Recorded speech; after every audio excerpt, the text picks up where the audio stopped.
he actually grew up in this general region from Galt High School.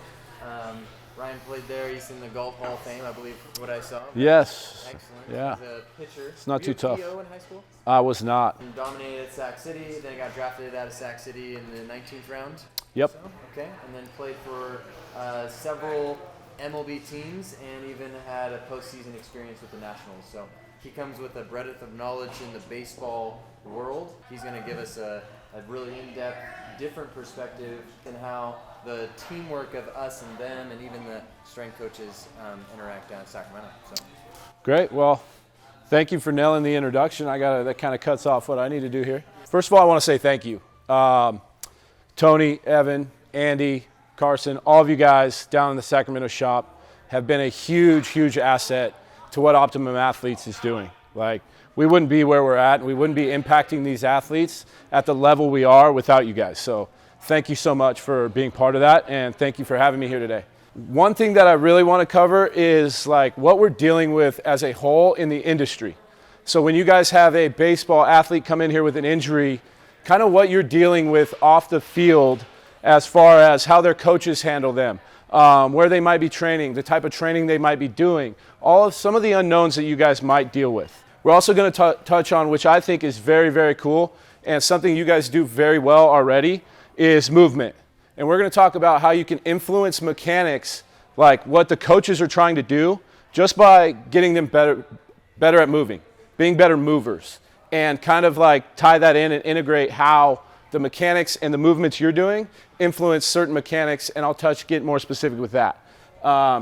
Another thing is we're going to talk about biomechanics and sequencing, the kinematic sequence. We'll dive into that too, but that's a big part of hitting, throwing, any rotational sports, so we're going to kind of touch on that. A lot of these measurements are happening very fast. They're happening in different dimensions. You can't really look at like a lot of 2D video, and I can't really give you an accurate, very descriptive without more screening, without some actual numbers. But there are a few things we can look at to the eye and be like, hey, that doesn't look very good. So we're going to cover some of that, and I'll get in some positions, and hopefully we can make this interactive. You're going to see an influx of athletes come in here with elbow injuries, shoulder injuries, a couple other ones are core injuries we see a lot, low back injuries. I dealt with all of those in my career. I stress this so much with our guys, and I tell them that probably the most beneficial part of our program is going to be the proper warm-up and proper recovery protocols. It stinks that the industry as a whole are not doing those. It's amazing how you will see coaches just roll a bucket of balls out in the outfield and tell their guys, hey, get warmed up. Throwing is not an activity that we use to warm up. And sadly, it's being used as a warm-up. So we're probably dealing with athletes that don't even know how to properly warm themselves up. So if we can teach them a proper warm-up or what they should be feeling, they should be hot, they should be sweating, stuff like that, some sort of tubing, all of that, and have them integrate that before they do any physical activity. Sadly, we're going to deal a lot with bad programming or no programming at all. And what I mean on a strength side. So we're dealing with a lot of kids that are just not strong enough. And I mean, that's the root of most of our problems with what we do. They just don't have the strength to accept the force, to produce the force, to decelerate these really fast movements. We have to stress strength programming for these kids, and we have to stress it in season. If they're doing this and they can't accept this in season, or they trained in the off season, and then by the time their first game comes, they probably 4 weeks of tryouts, conditioning is what they call it in high school baseball, and then preseason, they're going into their highest intent competition, their first game, with no strength programming. So they've already started to regress their strength, and now they're going into their highest intent reps. When we're dealing with injuries, we got to know that we got to set the protocol for getting these guys back into throwing, all right? We just get them where they don't feel pain anymore, and we send them back to their high school. The coach is probably going to insert him right where he was before. Hey, you're starting on Tuesday, and you got 100 pitches. That's crazy, right? But these coaches don't know any better. They're trying to win for their own egos, and they will put these kids in bad situations. I think it's our responsibility to kind of oversee that a little bit map that out, and there needs to be, whether it's throwing, swinging, there needs to be a return to whatever that activity is. There needs to be a protocol for that. These coaches will not have that. They will not have, hey, you need to make this many throws at this distance, pass that test before you go to this one. They will show back up at practice, be like, okay, you're a player again, get on the mound, start throwing, get in the cage, start hitting. So it's not on the athletes to know that. They don't know any better. They're going to listen to their authority. It's our job to kind of help them along the way. If we have, let's say, a left-handed thrower, and he's a right-handed hitter, and we just shut him down from throwing, right, because he's getting pain or whatever when he's throwing. We had a kid in our gym, same thing, rehabbed him almost back to returning to the mound. He thought it was good to swing. We didn't think anything of it. He takes a big swing. He's a left-handed thrower. He swings and misses, throws his bat, heavy implement in his hand back like this. We're back to square one with throwing rehab. So there are a few little things like that we need to ask these players. Hey, do you hit? Hey, do you play another position? Like if they play shortstop or they're catching and they got hurt pitching, they will go back to pitching. And then we need to know, hey, they'll get thrown behind the plate for a doubleheader or later in that game. And now they're making all of these throws, all of these reps at a different position. And we might have just thought about, hey, you make this many throws when you're pitching, right? And we got him a pitch count at 50. We didn't talk about the throws he's going to make when he's at his other positions. So these are just a few questions we got to ask. There's some other movements, like if we're dealing with an elbow and, we're throwing that thing into valgus stress. When you're swinging, heavy implement in our hand, we are throwing that into there. So you're going to feel pain or, we might be picking the scab in other things, other activities that aren't just throwing. How we can influence mechanics just by getting these kids better at movement. This is something that baseball as a whole isn't doing. They get pitching lessons, right? Or they get hitting lessons. What that is they'll jump in a cage with a coach, probably a very good coach, but they're just going in there and they're talking about mechanics. They're talking about movements, holding counter rotation, or what a coach will say, stay closed. If we don't have the mobility to do that in the first place, we're setting this kid up for failure. And most coaches aren't doing that. They're just pointing out, hey, you can't do this mechanic, and trying to cue him to do it. And we haven't attacked any of this on a physical level. And I think we're doing all these kids a disservice. And this is something that you guys know better than most baseball coaches. So now if we can just get to know baseball a little bit more, you guys are dangerous. I'm telling you that. And we've learned so much, and we've become so much better coaches by influencing movement. So if we can just get better at moving, we can get better at mechanics. So we got guys that they have mobility, and maybe they stretch a lot, or they have a decent mobility program with their high school. That's only solving half the problem, right? And we always thought, okay, you got to be mobile, you got to stretch. But now we see a kid that's struggling, or maybe he is getting early torso rotation in his throw, and that's putting the elbow in a risky position. The why is probably his movement quality. And we can put him on the mound and talk about that all we want. And some coaches might be like, hey, can you do this? Or they come get a screening from you guys. Hey, can you do this? But can we do it in real time? Now, the stuff you guys do so well with like rolling patterns or Kaiser chops or all of those things, teach these athletes on a whole nother level. Like they're really getting to the root problem. And we can influence the mechanics so much better. And I think it makes more of a lasting change than just getting a mental cue, because sometimes the body isn't moving the same. That mental cue goes out the window. Hey, I lost some mobility for who knows why. And that mental cue isn't working anymore. But if they know how to attack their movement prep, and they know that, hey, if I'm moving like this, hey, if I can hold my hinge, if my core is strong enough, my hips are moving, all of these mechanics work better. It's way better than an internal or a verbal cue. But if you can explain to them, hey, this is going to help you when we're here holding a hinge, that's setting you up for rotation so much better than being in an extended position. You can't rotate from this position. If we can tell them those little things, they're going to understand it so much better. And I think another aspect too that you guys might not know because you weren't on a baseball field, baseball can get very, very mental. It can definitely mess you up between the ears. And if these kids are thinking about their movement in an internal fashion, while they're out there trying to hit a 90-mile-an-hour fastball, that is not going to help them. So if we can think about it over here in the weight room or over here in their movement prep, their dynamic warm-up, we can think about those movements from that standpoint. Now we don't have to think about it from an internal standpoint or a proprioception standpoint. What's my body doing? They can just grip it and rip it because they know their movement is prepped. So that's a way you guys can really, really, really help these kids way more than you probably ever thought. And I'm telling you, way more than their coaches can. Because a lot of times coaches will give a verbal cue that they can't physically do. The kid gets frustrated, now it becomes mental, now we malperform all the way around. If they can't rotate, so if they can't get to the position, then we have no business coaching them from a performance standpoint, right? If they can't achieve shoulder and hip separation when you're going to swing or throw, if we can't create that torque, if they can't get there, then whatever the coach says isn't going to change that, right? So that's where the screening comes into play. Yes. There's screens on the field that Ryan knows from a baseball standpoint, and then we all know more meticulous versions of that where we can get in and we could measure thoracic rotation, we could measure hip rotation, and then get to these positions. And what he's saying is how valuable that can be. If he knows when the kid gets to him that they can achieve all these positions, then he knows that he can take it from there and kind of dial it in from that standpoint. Absolutely. We all know what the kinematic sequence actually is. They probably should, right? I'm not here to teach you guys anything. You guys are way smarter than me, so I'm just a baseball guy. But obviously, how the movement or momentum of one segment affects the movement and momentum of the next, right? So in baseball, or rotational sports period, that starts from the ground up.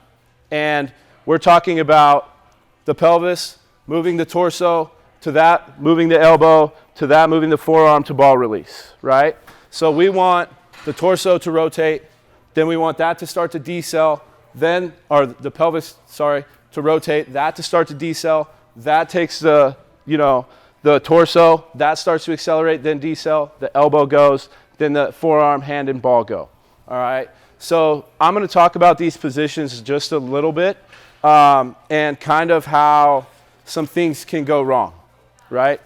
I start from, obviously, the ground up. When we got guys in pitching mechanics, let's think about it as a deadlift, okay? We all know how to teach a deadlift in here, right? Some of you guys have taught me.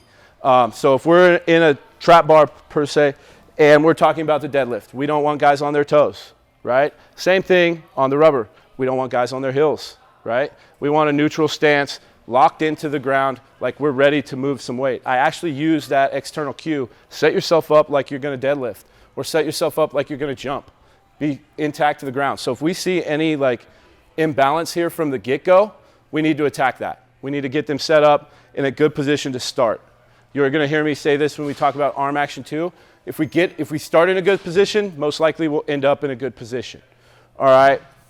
So a couple things to look for too. Now when they start that initial lift, same thing. Are we able to brace? Or we have enough core strength and enough stability throughout to just hold good posture, right? Can we hold a hinge? Can we, stay ankle stable enough to stay into the ground? These types of things. If we can't do any of that, this sequence is going to get messed up from the get-go. So some things to watch for when a kid just throws. Is his foot moving around? Is he just trying to get some stability with the ground? Look at all the, everything from that standpoint. But start at the ground up. Now, when he starts to get to, we call this the top of his balance position. It's probably the first checkpoint in this. And we like to influence movement from its earliest standpoint, if we can, in the pitching delivery.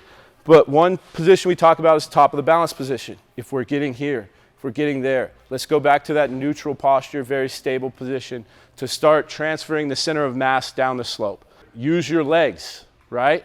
And this cue can mess up sequencing so bad and can mess up the kinematic sequence so bad when a kid wants to get here and wants to get into hip extension early, okay? Because that just makes everything else early. Now we're going to have trouble sending that energy back up the chain. So we got to stay what we call in the baseball world a stacked position down the slope, all right? We got to be able to hold this stacked position. What we mean by a stacked position, and there's a lot of false fills in this too. A stacked position is everything kind of staying stacked on this back side, right? And a lot of kids will think that pelvic tilt to keep you stacked is just leaning back, right? So we got to watch for false fills as well. Are they actually getting their pelvic tilted in a position like this instead of just leaning, you know, so some of those things that will go wrong with that before they actually start to transfer their center of mass down the slope. If we're getting too separated from any of this, if this stack position, what I mean, shoulders, hip, ankles, are getting too distant from each other, where sequencing is already messed up. Going in a stack position to foot plant, that front foot hits the ground. All right, all of this energy that we stored up by setting up some rotation has to now put on the brakes, okay? So one of the biggest flaws we see is that front leg, all right? If we can't brace that front leg, we're gonna dump a lot of that energy, and most likely something is gonna take the brunt of that force. Being the core, being an elbow, being a shoulder, we're gonna see some injury. So when we get to this front foot strike, we wanna see this foot not travel forward any further, right? That's just losing all that energy that could go back up the chain. Two big things that can go wrong when you guys are looking at it from a movement standpoint. We want to push into early hip extension, or we want this thing is going to flex more towards their target, right? So in a good throw, we would see this stack position getting to that foot strike. That thing would brace our momentum, and it would start to transfer back up that chain as we rotate into this, right? While hopefully holding some counter rotation. Now when we go into that, the next thing we see is just this all either moving early. I'll face you guys so you can see that. This way, the torso starts to open with hip rotation. Obviously, we're not peaking in that kinematic sequence if that's happening, right? We want everything to peak like a staircase, kind of go up. If these are rotating at the same time and the same speed, they're not using each other's energy. So one thing we can look for is kind of that front side, is are they holding any of that counter rotation? Going back to movement, can they do a rolling pattern? Can they do a Kaiser chop? Can they do things like that? So what we'll see from that is this all kind of opening at once, and now this just kind of lays back and we start to get some bad arm action stuff. So one movement goes wrong, stuff up the chain is gonna start going wrong. Some problems we see with the arm are a lot of times just a byproduct of something that happened earlier, and the brain is sending a signal, our body's ready to throw, and our arm's not, so now it's got to take some shortcuts getting to ball release. Some things to look for that, kind of out of the glove. If we're getting in this pushy, very hand-dominant motion where we're taking the ball away from our body, all right? We want to keep these movements very close to our body if we can. So one common flaw is they'll want to get out early like this. Another thing is this elbow will start to elevate right when the ball starts to separate from their glove. This is very subjective too. Kids are going to move different. So if we can look at some positions and they're doing good things in those positions, maybe we don't look at, hey, you know, Johnny is very hand dominant pushing to second base, but when he gets the foot strike, his arm is up at a 90-degree position and he's ready to throw. Right? So he might make up for some of that too. So we kind of got to look at those places. If you're looking at that foot strike position, we're going to want that ball somewhere in between probably 12 o'clock and 9 o'clock is probably too low. So probably 12 and 10. 12 o'clock would be best. That way everything's happening on time. You look at things if they're driving toward the target, if that foot's a little bit open, if it's a little bit more open this way versus if it's a little bit closed. Yes. Something you guys Yeah, and I mean a lot of that goes to mobility. I think in my opinion, just guys can't get their hips open or things like that. But yes, that is something, because if our target's that way and our line of force is going that way, something's going wrong, right? Or energy is going to be accepted somewhere negatively. Exactly. So if they're opening up this way, there's energy leak going to the outside. Yes. Now this arm that's coming through is completely exposed, right? So then you wonder why we get an elbow problem or a shoulder problem. Could be from just a stride. Or if we get a crossover step where he's coming here, now he's trying to throw that way, he's fighting against his own hip and trying to get over the top. Can't get any force there, so he loses it, dissipates it, and then every kid's going to try and throw 80 to 90 miles an hour. So if he can't, then guess what has to work harder? The elbow that he just described is massive. If the elbow gets high and then the wrist is down low, in order for that guy to get into a throwing position, the ball has to come all the way back, plus whatever you could imagine, right? Say 120 degrees of rotation. So if he's stuck here, he has to go all the way from here, all the way back to at least 120, and he's already behind. So the speed at which that happens is extremely rapid, and then all the load's placed right there, and then all the force is already gone. So it just absorbs a tremendous amount of load because the timing is off. In my opinion, direction is just as important as strength, as mobility, any of those for transferring force. So it should be, I mean, one guideline I like to use, Tony, is if we took, drew 2 lines from my toe to my heel and took it all the way to our target, we should probably be landing somewhere close to that line. I don't like to make it, such an absolute that they got to land right off their toe or right off their heel, but somewhere in there is probably a safe zone. Just one way to kind of cue that movement, if we are getting a bad arm action, if we're or we're in that bad position right here that Tony talked about, is getting scap retraction. So I like to talk about like, hey, shake my hand, and you're going to pull me in this way.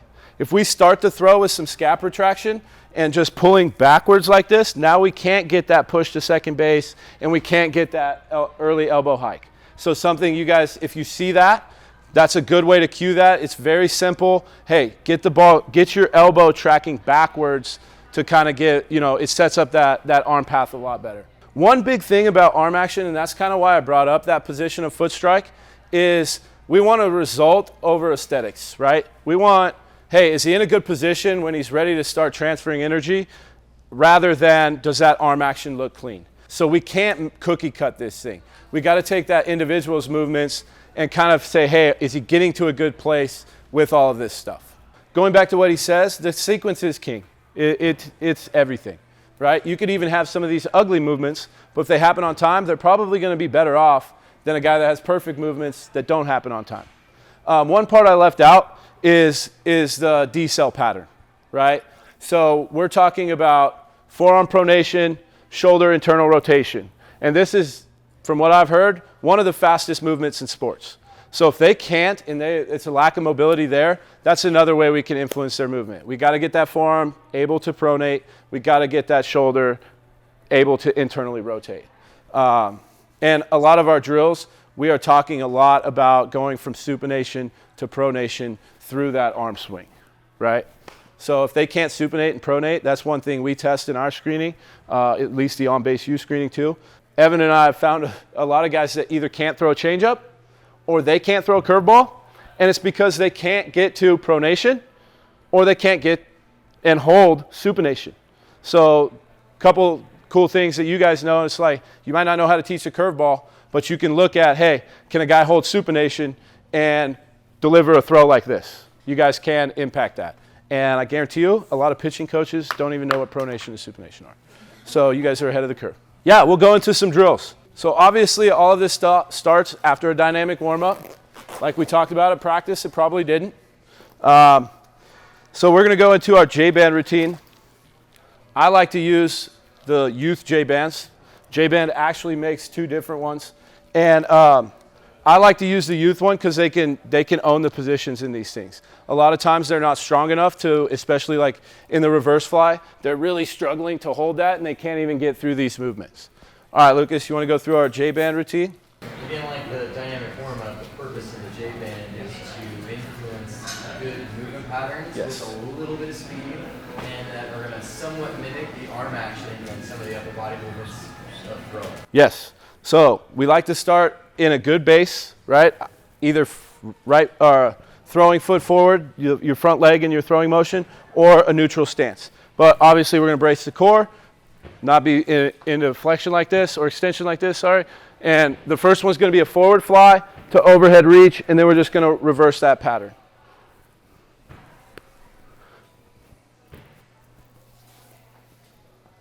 And we like to tell kids, hey, you got to own the band shouldn't own you. It shouldn't throw you back into any of these movements, shouldn't throw you back into here. You should be able to stop and own the band. Another reason why we use the youth ones. Then we just reverse that. We go into reverse fly to overhead reach and really just reverse that pattern. This is the one that I see a lot of guys have trouble with. They'll really shrug the shoulders up like this, really want to get into bad positions if they're using those heavy bands. All right, then we go into bicep curls, and we really stress that pronation, supination as we do that bicep curl. So he's just going to go through a few of those. That's good. Then we'll go into tricep extension. And I like to have guys keep these up above their, above their chest, kind of in that throwing position, and just drive the forearm and hands forward with pronation and supination.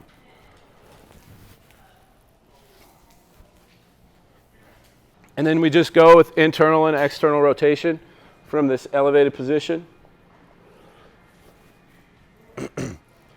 Pretty simple.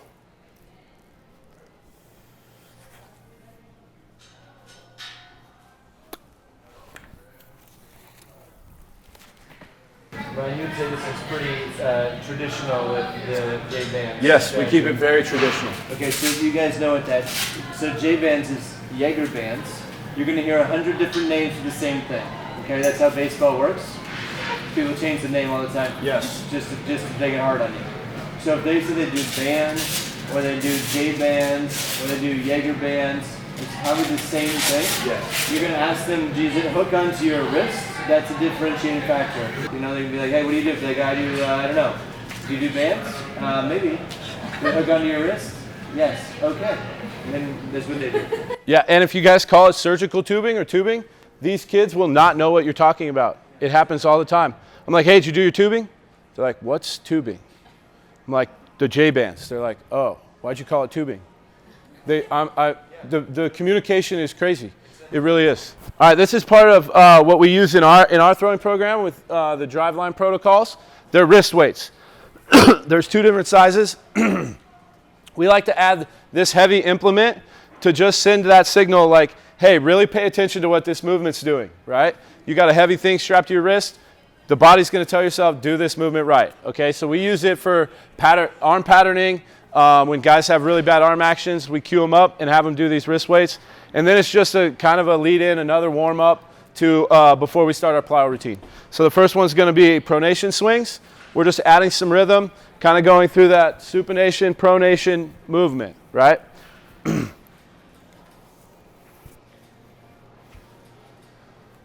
Some of the high school programs, and you guys will probably run into this, are implementing the weighted balls or Driveline protocols, and this is part of the Driveline protocol. So I know Oak Ridge High School is doing it. So you might start to see this stuff come into play. If they talk about, hey, doing stuff with heavy wrist weights on it, this is the routine. Driveline's pretty much the only ones that implement this protocol. So, and how much are the weights, Ryan? $50. No, the weight, 10 pounds each? No, these are 2.5. The other, the adult sets are 5 pounds each. Okay, so you see how large Lucas is. Ryan said earlier it's not to do with Lucas, but Ryan said earlier the biggest problem was when I saw you 10 years ago. The biggest problem was that there's a lack of strength. So imagine a little beanpole kid, okay, with these on their arms doing this. Right. Self-dislocating the shoulders, okay? I'm being funny because that's what they do. And no, it like, is. Oh, no, I do it, bro. I do it. They're like, okay, show me. They're like, they do a dance. It's ridiculous. Yep. It's really important. Very important. It's about detail and knowing the situation. If you can't answer the question, you're going to lose trust. This is where you build trust with these people. If you understand what they're doing, they're like, oh, you get it. And they're like, yeah, I'm going to show you how to do it well. Ready? Here we go. Right? That's what this is all about. Speaking of that, Tony, so we have bands with handles in our clinics. Yeah. Is there a big difference between them doing? The one thing is just activating that forearm, turning that forearm on. So if you're worried about, a guy that's got, fatigued ligament elbow or whatever, and he's turning that on while he's going through these patterns, it could just further fatigue that. So we like the ones where they're not squeezing the handles. Our second drill is called a two-hand throw. We're going to start up in that, basically like the J-band with that tricep extension, but we're actually going to add some speed and make a throw. All right, couple common flaws is you'll see the elbows flare, and they won't keep that weight with that direct line of force. So you'll see kids just get them up here, boom, throw them into valgus stress, throw this 5-pound weight like that. If we can do them right, this is training, some really good arm patterning and that, that decel motion. So Lucas is going to, a couple of those, they're adding some speed. They should be throwing these.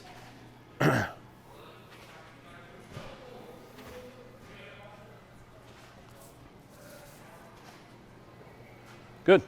All right, the next one, we call it our pivot pickoff drill. We call it that because if you're facing home plate, you're going to set up some rotation and turn to throw to the wall this way.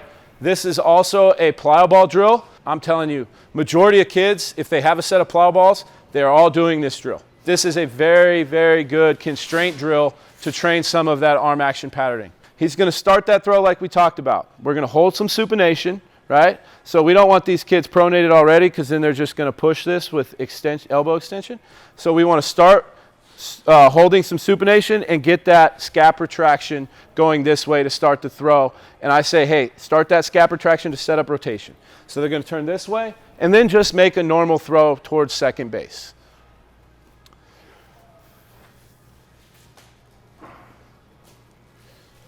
Again, it's training that, sequencing. We're training some arm patterning here. A common flaw, again, is kids will throw this thing. Lucas, you want to do one where it doesn't hit your hip? See how it didn't hit his hip? And that's a good line of force, too, right off your body. But the hip isn't good to stop it. So if they don't, with 5-pound weight, he's got the 2 pound, but 5-pound weight will go like this. And now they'll have to decel that thing. So that's a good cue or a common flaw that we see. If you see guys doing that, just have them land that thing on their hip. If they're getting here and they're just throwing that big weight into that elbow is elevating early, now they have to take this 5-pound weight and lay it back to make a throw. We do see a lot of this clean up with just that heavy implement on their hand. So if you get a kid that you can constrain him a little bit, put a heavy implement, it might just clean him up. The last one is going to be a Cuban press. He's just going to get to a W, press and pronate. That's just our last drill to kind of activate that.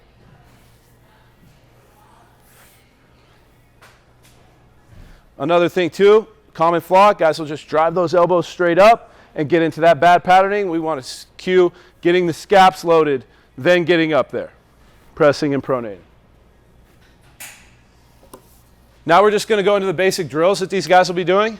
If they're doing the Driveline weighted balls, most likely these are the drills they're doing if they are doing a weighted ball program. Most of our kids that we have come in and they're $150, we take this black ball and throw it out. You're not going to do that. The next one that is the risky ball is this gray ball, the super light one. So the studies have shown that this 4-pound ball and this light ball actually cause the most stress. All right. So with all of our youth kids, they do not throw this black ball and they do not throw this gray ball. All right. Some of the unfortunate injuries we have had in our shop have came throwing this light ball. From a movement standpoint, they just don't look good. We throw this out. We really tailor this program to how these kids are moving, right? So Lucas is going to demonstrate our first drill here. It's the reverse throw, just warming up the back of the shoulder, starting to warm up that core with some rotation, just doing the reverse throwing pattern. Common flaws, we'll see guys starting to turn and shovel past that to the wall. A little bit unnecessary rotation with their arm going into that. Another one is this front leg caving, and we're not setting up rotation around that lower half. That front leg will just kind of follow their throw. Another common flaw is just guys not using their arm, their actual arm path, and they'll just get in this catapult straight over the top motion. Another risky position. So those are just some common things to look at. And then we do 10 throws with the black and 10 throws with the green. I'm going to go into the scap retraction throw before we do the pivot pick. I do all of those with the green ball. And this is one that we just add a little bit more constraint to the pivot pick drill that we did with the wrist weights. If guys just something funky or they just have one of those bad movement patterns that we've identified. All right, so we just set them up like this, just like they're going to make a normal throw into the wall. Start with that scap retraction, turn and make a throw. All right, so this is one that we can really train arm action. And I think it's a great drill for anyone returning to throwing. Hey, can we just, even as a warm-up, can we start getting that arm to track backwards as opposed to hiking into elevation and getting in these bad positions? We try to keep it pretty stationary. If they want to take a minor step just to help that sequencing and kind of time things up, it could help. But we like to get them just in somewhat of an athletic base and just get that tracking back, make a nice easy throw. So they still weight shift? Yes. All right, now the pivot pick. Same thing with the wrist weights. Now we're just going to make a throw. So some things to look at from a sequencing standpoint or arm action standpoint are, you see Lucas setting up like this. This is how we set up most guys and hope they just counter rotate over a stable base. But a lot of guys will start turning with this and now they're rotating in one piece. So we'll turn those guys to the wall, make their hips stay stationary, and just do that pivot pick just like that, facing the wall. All right? So a couple common flaws with this one. First one was rotating in one piece. Another thing is cutting the baseball. All right? A lot of people that are just unhealthy, they won't want to get through that pronation and get through the actual baseball, right? So they'll cut the baseball off. In this drill, with these heavy balls, these guys will want to hold supination through this throw, and because they can move this implement in that fashion better, right? So they'll want to release this ball with some cut. That's going to more so affect their performance, more so than health, but it will affect the decel if they don't, they're not getting through proper pronation and proper internal rotation. So one way to see that is back away from the wall a little bit and let the ball flight give you some feedback, okay? We tell a kid everything eye height because that's the most direct line of force. Yes, they are pitching like this. We're not pitching. We are trying to get better at throwing. That is one big misconception with this weighted ball program. They think that they need to pitch these balls. We are trying to get better at throwing and get a stronger throw. So that direct line of force, eye height, is the best way to train that. We can change where we throw the ball or our target for angle later, right? We want to get better at throwing. So one thing that's pulling down on it, it will promote that cut. So let's watch the ball off the wall when we make this throw. That one came right back at me. That means we had a direct line of force through the ball. If we're getting around this thing or pulling it down, watch where the ball will go. In front of me. Just some direct feedback from the wall of how good that throw was. I know you guys use towel drills, but this might be a better drill because we actually can get some feedback as opposed to just that towel moving, right? We can actually get some feedback, hey, was that a good throw? These are very constraint based. We take, one piece, add a little bit more, then add a little bit more to that. The next one's a roll-in. We're just going to add a linear component. So Lucas is going to go ahead and show you one of these. We can train that kinematic sequence, all right? So if guys are going to want to turn and rotate like this, now they just can't set up that counter rotation. So we try to cue them to keep their hips forward and their toes pointing the wall. A lot of times guys will want to go in, they'll want to turn this back foot, turn the front hips, and now we have rotation problems, all right? If you have to, if a kid's really bad at it, then we'll put a line on the floor. Right leg stays on the right side of the line, left leg stays on the left side. That line is in between our feet now, right? So that gives us good direction like we talked about. And now we want to set up that counter rotation like that, all right? So it's a very, very good drill. They rotate in one piece when they throw. Now if we just constrain them, take a little bit of this movement out, now we can set up that counter rotation that hopefully we see through the whole pitching delivery. The next drill is a rocker drill. This is one if you guys have kids that they're not very good at front leg bracing, right? You'll see this front knee, when they transfer their weight forward, then backwards, they'll keep tracking towards their target and lose that energy through their front knee. So we like to get them in this constrained position, tell them to have that stiff front leg, and now when we throw, we can brace off of that leg. You see them during their throw, they show you some video, and this thing's just caving this way. All right, that's a very, very good constraint drill to do that. There's many ways to train that stop to get someone to actually get the strength to that stop. Oh, yeah. But why it's so important to put it there so that all your momentum's going forward, put the brakes on, all that force then comes up through and then transfers through the arm. They leak through that, they can't put the brakes on firmly, then we lose that momentum, we lose the energy. Yep. All right, and then the last one, we call it the walking windup. All right, this is kind of, we put it all together. We take all of those pieces that we trained at once, and now we got to make them work together, okay? So we like to add a little bit of speed component to this, take a couple of quick steps, and then we like to challenge that movement too, because now the body's going to organize for the task at hand, hopefully, right? So we add a little bit of speed, get going into that. Now they should be able to regather that and make a full throw.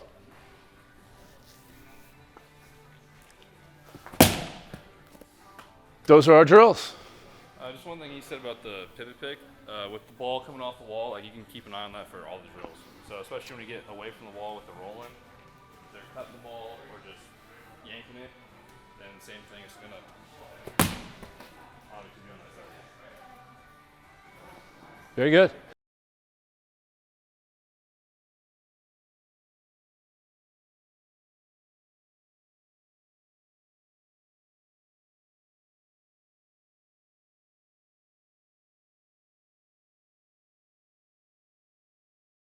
And now if we backtrack and we look at a lot of that, like a lot of this most of the time, I'd say 90% of the time, it comes back to movement.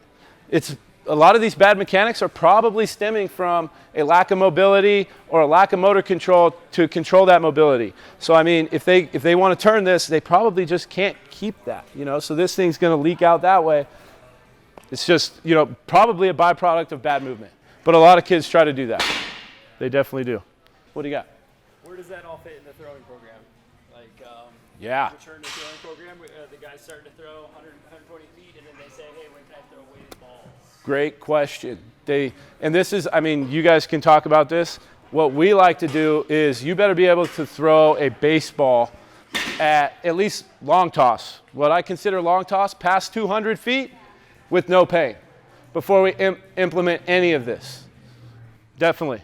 I mean, reverse throws, as long as it's not a shoulder issue or anything like that, we can probably take some of them if you guys are okay with it and add that. But I definitely, if they're not playing catch with a baseball, long tossing with a baseball without pain, we want to take these out. Yeah, a consistent rule of thumb has been 200 feet, and that's relative. Like, if it's a kid, they might not get to 200 Yes. feet, right? So it's all relative. But if we're talking high school and above, we've said 200 feet is kind of Right. about. Yeah. And just diving into that a little bit, the most important part about any throwing is monitoring volume and intensity. So if we add something like this, something's gonna have to be subtracted, or we tap into that training economy and now we're overtraining guys. So if they're adding this into their normal throwing program and it's just addition and they haven't subtract throws from somewhere else, making a throw is making a throw. It just doesn't matter if it's on the mound. So from a programming standpoint, we need to take these throws into account as well. The normative thought is like, I need to get my arm stronger. And you didn't hear that at all today about how he has to get his arm stronger, right? It's about channeling energy, transferring energy. And I think having this whole conversation as opposed to how do I strengthen my arm conversation is probably the big take-home message. And then being able to start to dive into understanding, you know, how these drills work and maybe they'll implement some of them.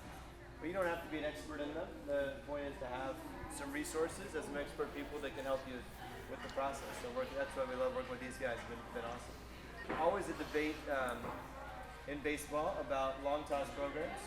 So if you guys look on Drive, we've got 5 long toss programs. There are progressions. There's a short toss program, there's a long toss program.